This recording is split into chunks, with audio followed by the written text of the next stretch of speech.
This conference will now be recorded.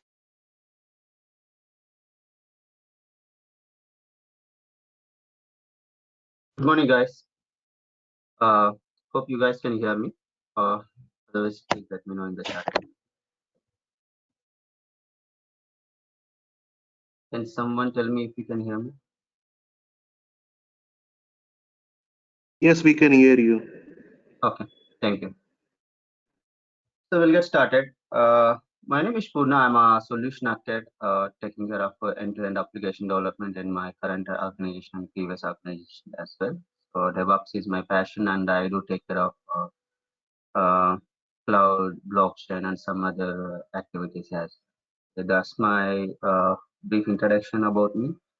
So in today's session, we'll talk about high level about DevOps, and again in DevOps, why Azure DevOps, okay, and also why should we learn it, okay, how it benefits, and then we'll open up for Q&A. Okay, so I'm sure some of you guys might already know DevOps, some of you don't know. First time, it can be anything, so there will be a mixed set of audience. So do not worry about it. These are very fundamentals. Gives you a familiarity about the demo, and then you can take a decision whether you should go ahead with this course. So that let's get started.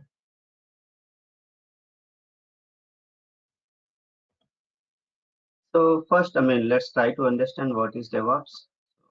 Of course, everybody knows that DevOps is all about automation, but it's not just about automation. It's basically automation of your manual activities plus the process standardization. That means how your team should work.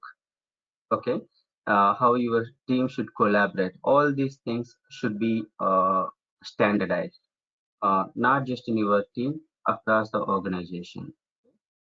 Okay, here I will help you how you can help your teams to standardize the processes. Okay, it can be release management process, which includes your your code checking policies, or deployment processes, or build processes, or project management processes like Scrum. So it includes all of them in your DevOps. Okay, and how you work with the other teams like dev and testing people. So why you want to do? You want to collaborate with all these peoples, do the um, um, automation by standardizing all these processes, so that you will have a smooth application deployments, and the company can easily deploy their application to the production environment, and thereby users can use it without any issues. Any performance issues or any errors. Okay, they shouldn't be having all that stuff. And also, whenever the company wants to do a deployment to the production environment, you should be able to do it without having tens of meetings between all these different people. So that's what DevOps. Okay, so that's the reason we say DevOps automates the software development and release management processes, resulting in a more optimized processes and thus cost saving. That means this is the end goal for any business, right? If the business don't see any cost savings, obviously they don't go ahead with any application development or any automation. So end of the day, it's always about savings of the cost. Okay? So this is how you can see the DevOps. The DevOps team is the center, and he or she in the DevOps team works with all these three teams: development team, operations team, and testing team. So to automate all these software development lifecycle phases. So many people think that when we say DevOps, it's only CI/CD, continuous integration and continuous deployment. It's not just about CI/CD. So if you're learning only CI/CD, that means you are not learning end-to-end DevOps. Okay, you need to know end-to-end DevOps. Okay, 2 3 years ago, probably if you know CI/CD, that's okay. People can prefer it, but things are changing, right? You will have the most elimination process in any companies. Okay, these guys only knows CI/CD. This guy knows requirements management as well. This guy knows continuous testing as well. This is how people eliminate when they have the most demand. So it's not just for the sake of learning. You also need to learn all these different areas of DevOps so that you will be in a best position to deliver your projects or to get selected. Okay. So as I told, so DevOps is the center. He works with or collaborate with the development operations and testing team for what? To standardize processes, to implement that culture, and automate the manual activities using tools. Finally, what's the result? So your applications will be scalable, means irrespective of the user load, your applications will be able to serve the user request. And speed means performance will be better. Visibility means so any issue that happens in your production applications, let us say you are accessing some gmail.com or your banking websites. If something goes wrong in any one of your transactions while you are accessing the pages, which I mean, your DevOps tool system should be able to say, hey, an error occurred in this page, and this is the relevant code which is causing that issue. Kind of visibility, you call it as a traceability in technical terms. So that will be implemented by having this DevOps in uh, and reliability means it doesn't matter whether people are hacking or users are increasing the load, whatever it is, your application still be accessed. Availability, similar to your reliability. Cost. When you have all these benefits in place, then obviously your cost of the implementation will be reduced. So that I mean that's where businesses are interested in DevOps, and that's why every company is now implementing DevOps. So if I have to say in plain words, what is a DevOps? It's all about uh, automating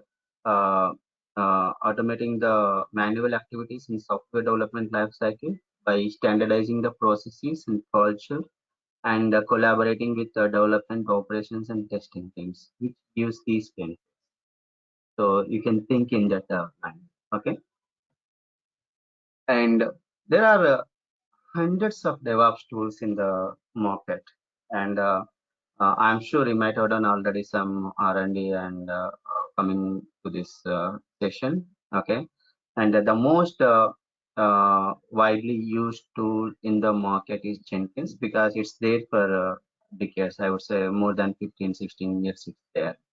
Okay, and I categorize these DevOps tools into different areas. You see the left hand side, you see the continuous integration, and then this is a continuous integration and deployment, and then you have the testing, and then SCM dependency management, environment provisioning, log management, monitoring, project management, and collaboration. Right?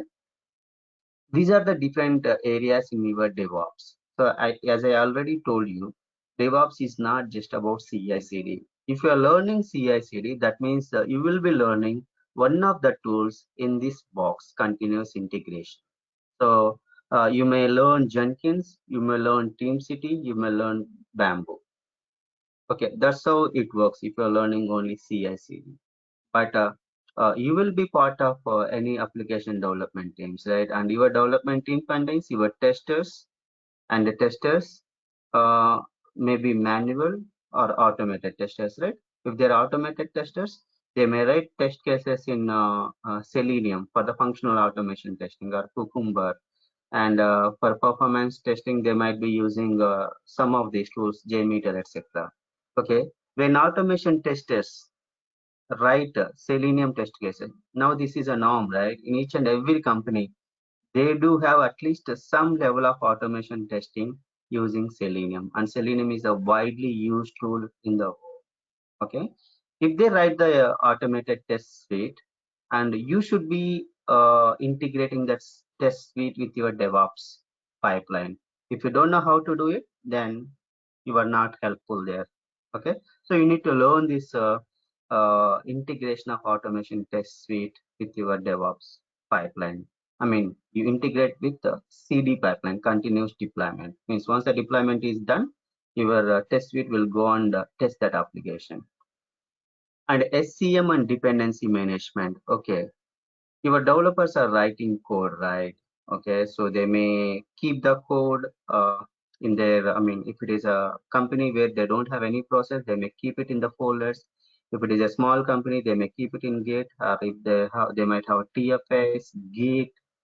There are Bitbucket. There are hundreds of source code management tools. So you need to know how to manage that source code management tools. Okay, log management and monitoring.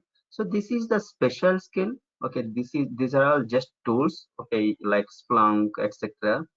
uh, you will have a different teams for this log management and monitoring.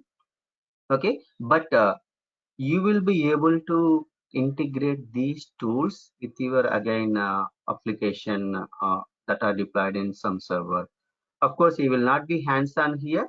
The reason, this is a special skill and special, even though you know it, they will not give it to you because you will be busy with your other DevOps activities. Okay, and this log management and monitoring activities, there will be a separate team. They will take care of for the entire organization. Means how to monitor, what parameters to be monitored for what application server.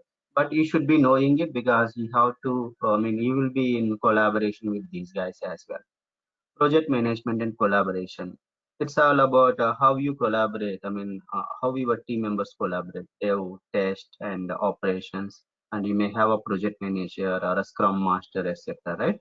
How you manage your deliveries, how you manage your requirements. Okay, you may think that why should I know this one?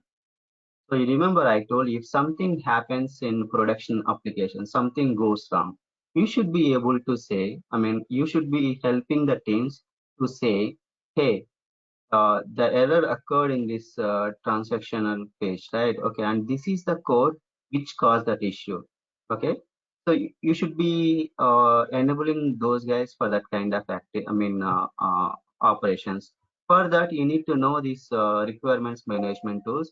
How you will integrate this requirements management tool, like it can be Jira, it can be Azure Repos, etc. Okay, with your pipeline. That's the reason when you're learning DevOps, you need to know at least one of the tools in all these areas: continuous integration, testing, SCM, log management, and project management and collaboration. I did not talk about this environment provisioning. The reason, I tell you, probably you guys don't know that there are two types of DevOps in any company. One is application DevOps, another is infrastructure DevOps. For infrastructure DevOps, you have another term that is infrastructure as code. The another way, the generic term is in environment provisioning, automated environment provisioning. So, and these are the tools that they use for this environment provisioning. You know, I probably most of you guys know Ansible, Chef, Puppet, and there are some other tools as well for this automated environment provisioning. What does it mean is, so what a developer do or a tester do, they develop the applications and deploy to some servers, okay, which might have some combination of load balancers or firewalls, etc., in the system, right? It might be in the cloud, it might be in your own data center. Okay, what these developer or testers are doing, they are developing or testing, but they are not taking care of any server provisioning or creation of servers or putting load balancers in front of the servers or firewalls, right? That is the responsibility of infrastructure in any company, because that is a special skill again. Okay, they don't know development and the developers don't know how to manage them. Of course, everybody can learn, but that's a different skill, right? So far, people been doing all these environment related activities in a manual way. So from last 5 6 years, all these tools came into picture: Ansible, Chef, Puppet, etc. for the automated environment processing. Why? Because people are moving from on-premise data center to the cloud, to the Azure cloud or AWS cloud, etc. When they need to move from the data center to the cloud, they need to move all the applications. Means while the application teams or the application DevOps guys are taking care of CI/CD pipelines and all this traceability, integrating your requirements management system, testing, build and deployment activities. These infrastructure guys who basically do the automated environment provisioning, these Ansible, Chef, or Puppet, They create the servers using scripts. That's the reason they use Ansible, Chef, Puppet, etc. So we are not getting into the details of environment provisioning because that's a separate one. So if you are from the infrastructure background, okay, and would like to pursue application DevOps, you are welcome for this one. If you are not willing to learn application DevOps, basically you work with the developers, okay, when you learn application DevOps. If you are working on infrastructure side, you basically create the servers and give it to the developers and testers. So that's where your responsibility ends. Okay, but the application DevOps engineers will be with the application teams to the entire life cycle of their application. Okay, so there are two different types, as I told you.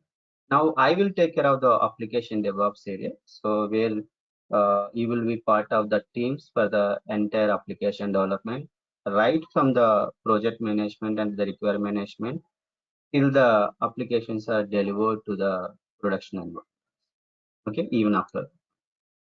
Okay, so that's one thing. And each and every box I kept an image Azure DevOps. So we have this Azure DevOps, Azure DevOps, Azure DevOps. So there is a reason for that, I tell you. As I told you, if you want to learn continuous integration, so if you are not using Azure DevOps, then you need to learn one of these tools from this box. So at least build and deployment, you have to use Maven RMS build from this area, and Jenkins or TeamCity from this area, and NUnit or JUnit from this area, like this. So from each box, you need to learn something. So, and these tools are from are open source or from some vendor. So if you're not using Azure DevOps, you need to learn many tools across all these boxes, I would say, areas. So which is a little time consuming. That's it. That's the reason most of the sessions only talk about Jenkins and do some build and deployments. They leave it. But I will be covering all these areas using Azure DevOps. And whatever is mentioned, you have many tools in under these boxes, but all these tools are covered in Azure DevOps using Azure DevOps stack. So I will explain how it works. Okay. All you need to remember here is a continuous integration, testing, SCM and deployment, dependency management, log management and monitoring, project management, collaboration. How we will learn or how these are being addressed using Azure DevOps will be seen. So why people are moving to the Azure DevOps? The first thing it is a cloud native, means it is completely built in cloud. So the companies, right, they don't need to spend time in setting up the tools for doing the DevOps. If you are not using Azure DevOps, then you have to install a CI/CD like GitHub in server. You have to install um, Selenium frameworks, etc., etc. You have to install SCM separately. So all these things have to be done separately, and it takes a minimum 1 to 2 months to set up the environment itself. But when you use Azure DevOps, since it is available in the cloud, the people can straight away and start doing the DevOps for their application. So it's a day one you can do it, and it supports many languages. In the older days of Azure DevOps, means before Azure DevOps, you used to call it as a VSTS, and before that, it is called as a TFL. In those days, it was supporting only .NET, but now Azure DevOps supports .NET, Java, PHP, Node.js, Perl, Python. It supports many languages. That's the reason more and more companies have started adapting Azure DevOps, because one tool set supporting all these areas. There are many plugins for the DevOps, means you don't need to do many things from scratch. You can use the plugins, and it's easy to use. Your learning curve will be very small when compared to Jenkins or TeamCity, etc. So flexible pricing, it's for the businesses, because they do spend a lot. Very few dollars compared to other tool sets. Okay, and even for the learners or the developers or anyone who would like to learn it, it's a nine. It comes with a 90 days of free trial. So 90 days is a huge time for learning Azure DevOps, and you can master it. Okay. And finally, if some companies don't want to use this Azure DevOps from cloud, they can take this software from the Microsoft and install in their own data center and use it as well. So you have two versions. One is a cloud native Azure DevOps, another is on-premise DevOps for the security reasons. There is no difference. The only difference is there is no difference in terms of functionalities as how it works. The only difference that you see is if you are using Azure DevOps from the cloud, means Azure cloud, you are not responsible for its maintenance in terms of upgrades or servers, etc. But if you are using from your on-premise on your own servers, then you are responsible for the upgrade. That's the one. So that's about Azure DevOps. But why companies are running behind DevOps? Why each and every company is doing DevOps nowadays? At least from the last. These are the reasons. The first one is see lack of agile adoption across heterogeneous technology stack, increasing development cost, no standardized procedures. Okay, so we talked about this in a very generic terms. That's it. I mean, uh, uh, there are no standardized processes. That means it's not just your team, right? You have a many number of teams who are doing many number of application developments, right? Let us say you have some steps in place for build and deployments, which is nothing but CI/CD. But the other teams don't know this one because this is not standardized, right? Again, they go and develop their own. And if you might have spent 4 weeks in developing that one, the other team also spends 4 weeks in developing that one, or 10 weeks developing, or some teams may not even follow that one.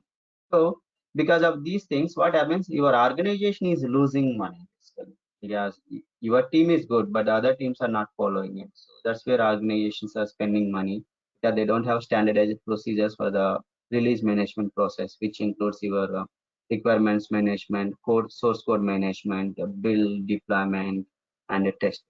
So you need to standardize those things. Okay, and business doesn't know where the people are spending most amount of time. Let us say how many bugs are coming, why the bugs are coming. Business don't know because they don't have any traceability. They don't have any tool to see why people are spending more time in bug fixing, why the bugs are coming. Your DevOps helps in that area. And non-production environments cause delays. That means many times if you're a developer, a tester, or some administrator, you will come across the scenario. Your application runs in your dev environment, fine. Then the developers are ready to give it for the testing. Once you deploy to the testing in the testing environment, it will not work. So why? Because your configurations are different between dev environment and QA environment, and you will face a similar issues in UAT and production environment. You can address those issues using DevOps. So likewise, there are some other issues as well, which are common issues for each and every organization in the IT area. So these are all the reasons why companies are running behind it. And once you implement the DevOps, and what will be improved? Your release velocity. That means before DevOps, you might be having one deployment per month. But once you have the DevOps, your velocity means the speed will be increased. I mean, you can even deploy your applications to the production every 1 hour as well. So that's how you can improve the release velocity. Business IT structure. So your structure of the teams, both in development and business, will be structured and they will be aligned. Customer satisfaction, because your applications are available, no errors, it will be accessible quickly, means performance will be improved. Thus the customer satisfaction will be improved. Business benefits are nothing but cost saving. So these are all the benefits of DevOps, and it addresses all the above concerns. Not only the above, there are many other unrelated topics. Okay, we talked about source control management tools, CI, CD, project management, requirements management, right? I was talking that, okay, you need to know how to manage them using the tools. So what are they? Basically, they are part of your application software development lifecycle. Okay, project management are it's spread across all your development. requirements management is nothing but starting, right? Without requirements, you will not have the coding, build and deployments, right? So that is a one software development lifecycle. And then you will have the design where the architects or leads design it and then build. That's called where you do the compilation of your applications and see if any issues are in the code, etc. And then deploy. Once you are good, you will deploy to the environments, different servers, web servers, DB servers, etc. And then testing phase. So manual testing, manual testing or automation testing, release. Uh, how people certify that okay, this deployment is good, now it can be available for the end user. So these are the different software development life cycle in your application development, and you have manual activities across all these areas, right? We will be doing automation of all these manual activities using DevOps, and we standardize these processes as well. I will be taking care of the process standardization. I will explain all those best practices as well as part of, and I'll be teaching Scrum as well as part of this. That is one of the best practice in your application development. Okay, so why we talk about SDLC pages? You may think that I'm not a developer, I'm not a lead, I'm just a DevOps engineer. Why should I know about software development lifecycle page? The reason here, you are working with a developer, you are working with the testers to deploy the code developed by developers, to run the tests developed by the testing engineers, to help the project management team to give the metrics of the performance of your teams in terms of code, build and deployments and testing. So since you are working with all these guys, you should be knowing what they are doing and what they do in each and every software development lifecycle. If you don't know, how do you automate their manual processes? That's the reason you need to be well versed with the SDLC pages. And what's the correlation between SDLC pages and DevOps building blocks? These are the DevOps building blocks: continuous integration, continuous deployment, continuous testing, monitoring, release management, smart environments. So this is about Docker and Kubernetes. And for each and every block from the DevOps is having a respective tool stack in Azure DevOps. Azure DevOps is a platform on Azure Cloud, as I already explained, and it contains all these blocks: Azure repos, Azure pipelines, artifacts, test plans, and boards. So Azure boards will be used for the requirements management and project management. Azure repos will be used for your SCM, source control management, and okay. And for dependency management, we use the artifact, Azure artifacts. Azure pipelines contains two parts. One is a build pipeline, another one is a release pipeline. That is related to your continuous integration and continuous deployment. And smart environments will be taken care by Docker and Kubernetes.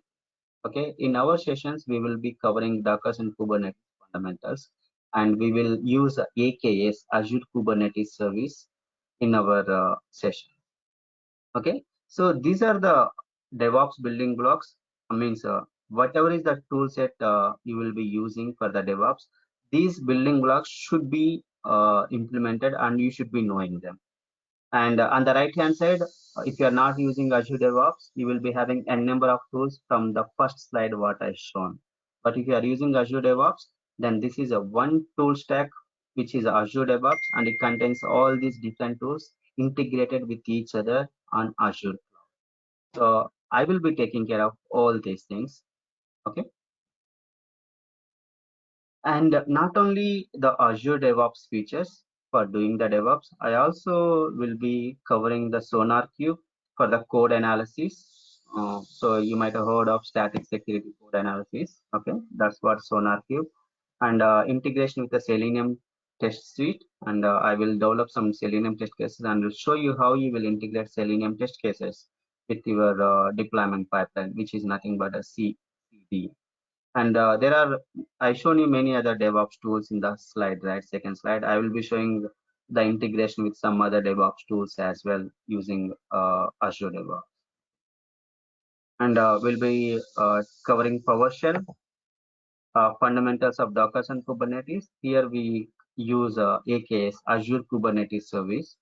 Okay, and when we say fundamentals, at the end of this fundamental session in my course, you will be able to know what exactly you need to learn uh, for implementation of Kubernetes for your environment. What different types of Kubernetes are there, Dockers are there, how the applications will be deployed. I will be showing one sample application deploying to the Azure Kubernetes service as well.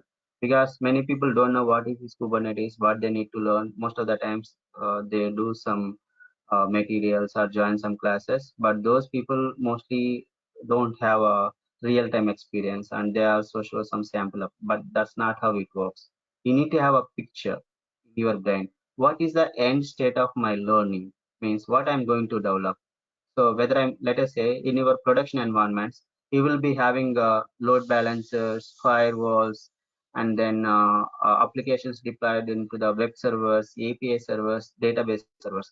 Are you having, are they covering this big picture as part of the Docker and Kubernetes? If that is not the case, then you will not be able to do that kind of activity in your companies by learning from that course. Okay. Fundamentals of form templates. This is a one of tool set for the infrastructure as a DevOps. So we'll be covering fundamentals of this one as part of my course, though it is not targeted in my course. But this is one of the utility that is available in the Azure DevOps area. That's what I'm covering, even though I'm teaching application DevOps. And end of the session, you will be, this is the end-to-end DevOps architecture. Okay, whatever is the tool that you use, it looks like this. So we will cover planning, version control, version control is nothing but SCM, source control management, continuous integration, artifact repository, continuous deployment, and we cover log management and monitoring best practices as well. So this is the big picture of DevOps, end-to-end DevOps. You go to any company, be it product or consulting company, this is the big picture. There won't be more than this one. Okay, guys. So we will cover each and every aspect of what I am showing in this architecture. So with that, I would like to open for Q&A because that's what you guys mostly be interested. So guys, you can unmute yourself and can start.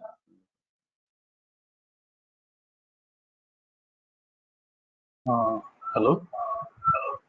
Yes, Chandra. Actually, can you please explain about the Terraform? Are you going to give a No, teaching on that? no, Terraform is for the infrastructure DevOps. Basically, you will use Terraform to create virtual machines or networks or storage in any cloud, be it in Azure, be it in AWS, be it in GCP. So that comes under infrastructure DevOps. That's not for the application build and deployment. So we will not cover it in this.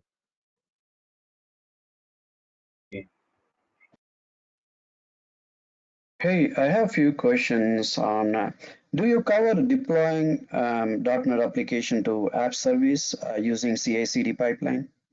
Yes, yes. So that's the one I did not show here because we have a hell lot of laundry list. So uh, let me tell you how many different scenarios we cover the build and deployments. Let us, so the number of scenarios you have is you deploy your application to the virtual machine, single virtual machine or multiple virtual machine.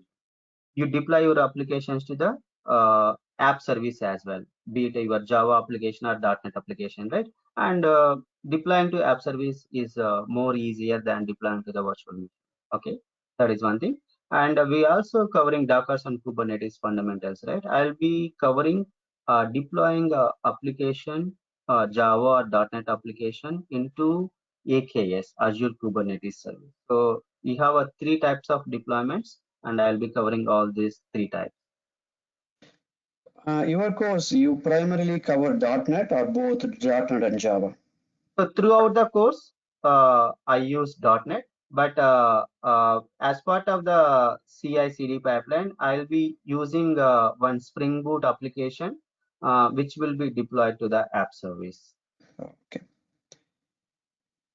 But you cover .NET, right? Because I'm from .NET background. That's the reason. Yeah, I am from the Microsoft background. Okay, because as a DevOps guy, you will not be worried about the programming language. Okay, so that's the reason.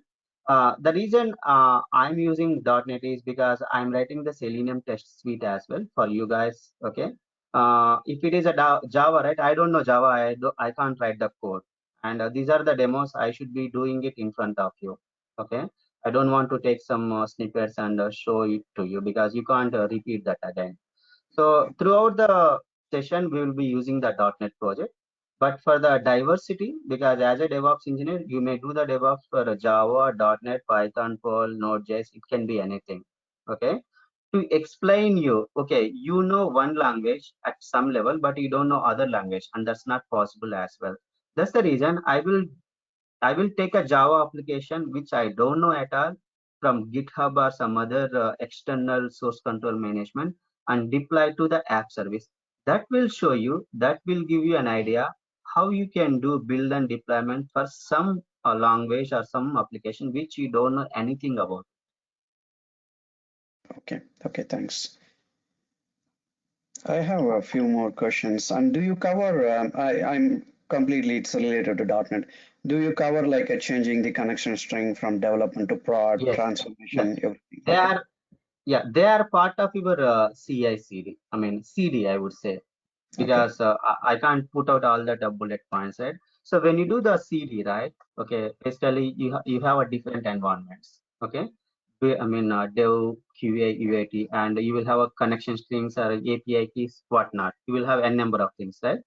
So and those will change from environment to the environment. So we will be showing how we will change them. Okay, and I will be explaining how you used to do it before Azure DevOps, how you are doing in the current platform, those differences, and also the approval processes. Okay, how you do the end-to-end approval process, automated approval process to deploy your application to QA, UAT, and production. Those things will also be. Okay. And do you show any cover any topics on integrated automated testing as part of CI/CD pipeline, That's what Selenium integration. Selenium integration, and you Right. cover defining variables tokens for CI/CD also, right? Okay. Yes, yes, yes. Okay. That comes under your web.config transformations or Yes. app.config transformations. Yes. And you cover PowerShells too, right? PowerShell also. Yeah. So we cover PowerShell. At the end of the PowerShell session, I can give you assurance that you can go and create your own PowerShell script uh, with, I mean, hundreds and thousands of lines of code as well. I can give you that assurance. Okay. Okay. Thanks. Hi. What is the bare minimum language? Hello? Sorry, I lost you. Hello, can you hear me? Yeah, I can hear now. Yeah. So, what is the bare minimum language we need to know? The basic language like shell scripting. Okay. See, if you go by the I mean analysis from the big people, right, Gartner, etc. If you take the top most languages that are being used for the application development in the last 2 decades is Java and .NET. Okay, for the enterprise application development, wherever you go, whatever is the company, mostly the DevOps is for Java and .NET. And but if you go to the companies like Google, Facebook, etc., they will be using Python, Go, Node.js, etc. Okay, there will be for DevOps for those applications as well. But what you need to understand, whatever is the programming language, your process will not change because the applications, if you take a web application, be it Java, .NET, or Python, Perl, anything, right? The way the web works will not change from programming language to programming language. It's all same. The process same. The deployment process, CI/CD, everything is same. But only the how you do the configurations, the installation of the required web servers, etc., is different. Okay, there is no bare minimum. What you need to understand is if you learn DevOps implemented for one language, that is same for everything. But what the difference is, If you know the programming language, if you have the experience, you will not ask developers many questions. But if you don't know, you will have to collaborate with the developers for longer times. That's the only difference. Because for the automation, the base step is manual activities. So you don't know the manual activities, what the developers or testers do it, right? You need to talk to them. You need to collaborate, note them, and you need to convert those manual activities to the automated activities using DevOps. Oh, okay. Okay. Thank you.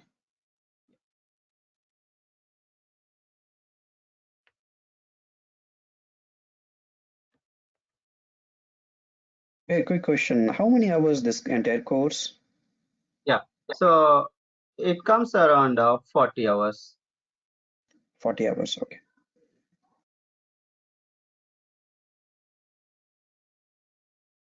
Because we are covering end-to-end life cycle, requirements management, including Scrum, and then source control management, CI/CD, all the real-time stuff. I mean, I would say once you are out from this one, you can go to any company or in your current company, you can do a end-to-end DevOps architecture implementation for any given application without Okay. any issue, I would say. Okay. Okay. Thanks. This is like a daily 1 hour class or like a weekend? Yeah, no. This is a daily 1 hour, Monday to Friday. Okay. Okay, and all the classes are labs only. I mean, it's Labs. not that the theory and lab. Every day is a lab. Okay. Yeah, I'll be showing in front of you all the stuff. Okay. Will you provide any documentation or material so that we can follow Yeah, during frankly speaking, offline? I mean, I don't have any documentation written because MSD is the hell lot of documentation. But Okay. these sessions are recorded, so all these recordings will be available in the website. They will give access to you. You can go back and watch them whenever you want. Okay. Okay. Thanks. Since we 95%, or I would say, let us say every day 1 hour, right? I hardly spend 5 minutes or 10 minutes on the slide. And in some sessions, I don't even use slide. Okay. So everything is covered and you don't need to go and read anything. You just see here and go and implement it. And nothing is done behind the scenes. Everything is done in front of you. There are 10 steps, 1 to 10, everything will be done in front of you, including all the configurations or permissions, whatever is there. Okay. Thanks.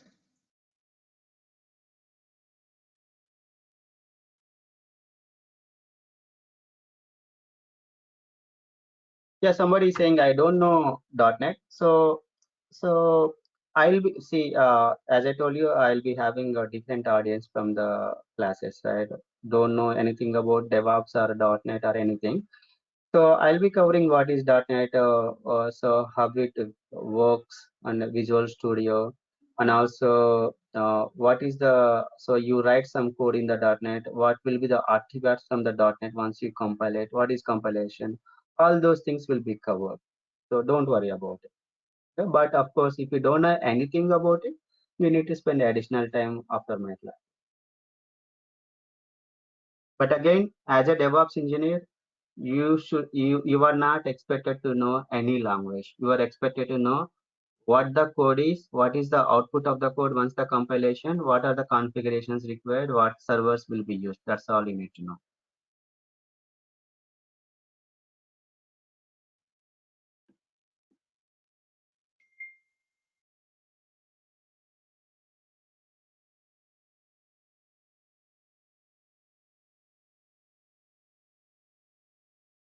No problem. Yeah, any more questions? Hi. So are you all, going to give an overview of the cloud as well in this one, or just we are going to Yes. talk about DevOps? Yes. Yeah. So I'll give the overview of the cloud, and also not only that one, because I'll be doing the build and deployments, right? So there are many concepts which we use from the cloud. Let us say, uh, so I'll be using the virtual machines for the deployments, build deployments, right? So I create the virtual machines because it takes 10 minutes. So I'll create in front of you. So you will know how to create the virtual machines. And I will give the overview in the first class itself. But while we are doing the demonstrations, you will be knowing, how to create a virtual networks or firewall rules, and then virtual machines, how to create the SQL databases. So all and the Kubernetes, all these things will be done in front of you. So you will be having a level of administrative experience as well, gaining from this. Yeah, just a general question, like comparing. Sorry, I lost you. Yeah, can you hear me now? Yeah, I can hear now. Yeah. So when we talk about AWS. Mangesh, again we lost you. When we talk about, that's the last word I heard. Hello. Yeah, can you repeat again? We lost you again. Yeah. Is there any basic difference between these three? What three you are talking about? What? AWS, Azure, and Google Cloud. It's just like this, right? If I have to correlate, everything is a cloud: AWS, Azure, GCP, and all these three clouds are for the same purpose. They will give the infrastructure, or they give the platforms to run your application. Okay, but it's up to the businesses which gives them benefit in terms of the cost. Okay, and also it ups to the businesses. Okay, in some company they might be having the people who is having expertise more in the Azure, less in AWS. Okay, there are many factors involved in that one, but I would say all these three platforms are mature. But AWS is there since decades, and that's the first public cloud platform. So you might see a number of things on that one. And Azure started momentum 4 5 years ago, and many companies, even now, Azure is competing with AWS. It's like a 50-50 market share in the world. And GCP, again, Google, I mean, they are the best, of course, but it's not having market share like AWS and Azure.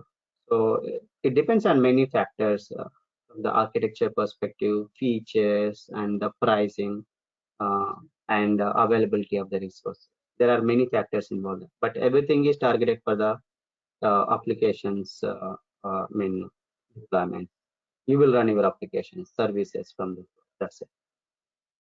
Okay. Thank you.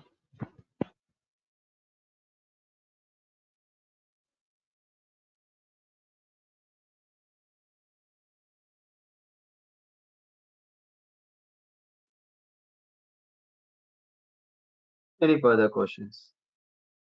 You can ask anything because you are here to learn, right? You might be having a number of questions. There is no silly question, or there is no intelligent question. You can ask anything because end of the day, you're going to decide yourself whether to learn or not.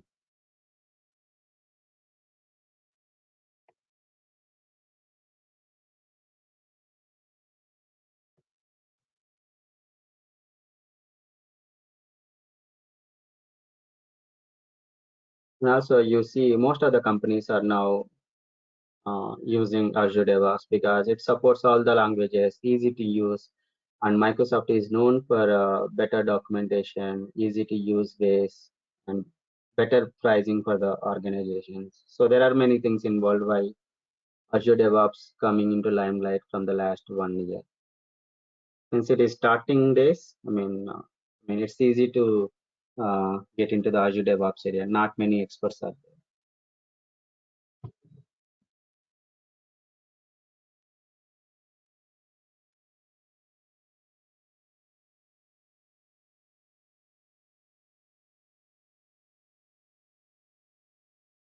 I'll wait for some more time for your questions.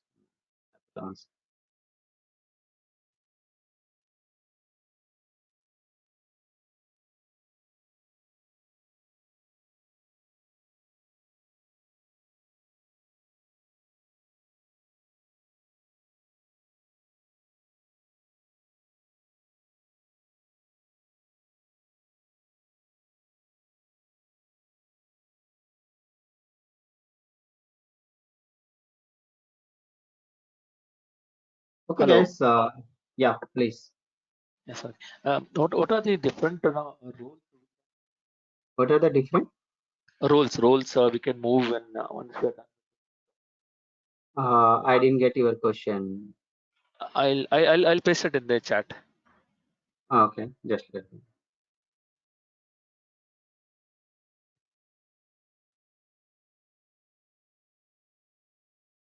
So we are using Terraform to build the infra. So that's the one I got it. Is that the one you are using? You are asking?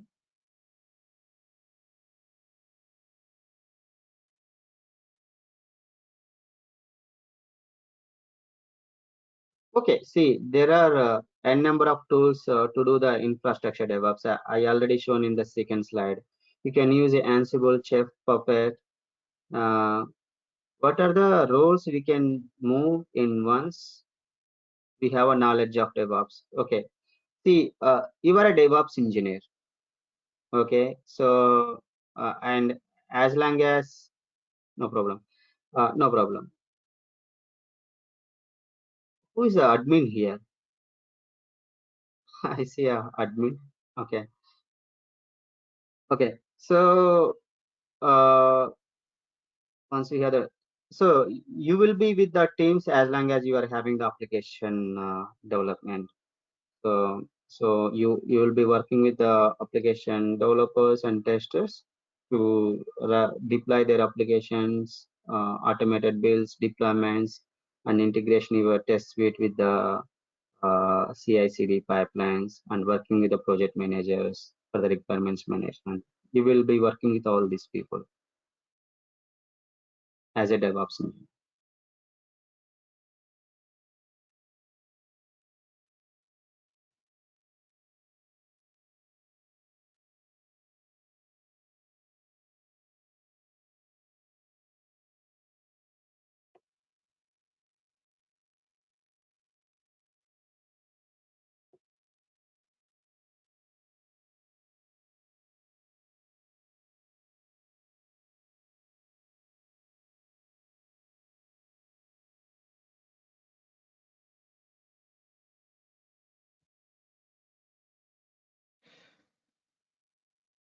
When are we going to start this class? Do we know the date? You can talk to the visual path management Oh, we who should is path. organizing this session. Okay, okay, thanks.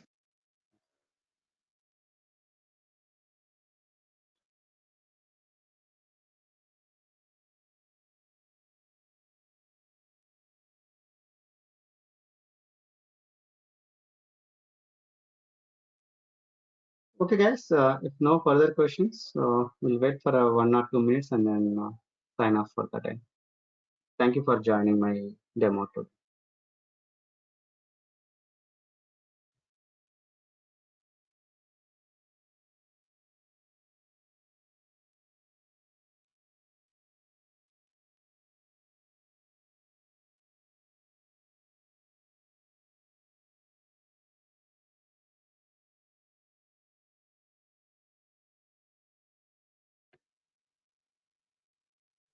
Okay, thank you and have a good day, a good week. Yes. Yeah, thanks.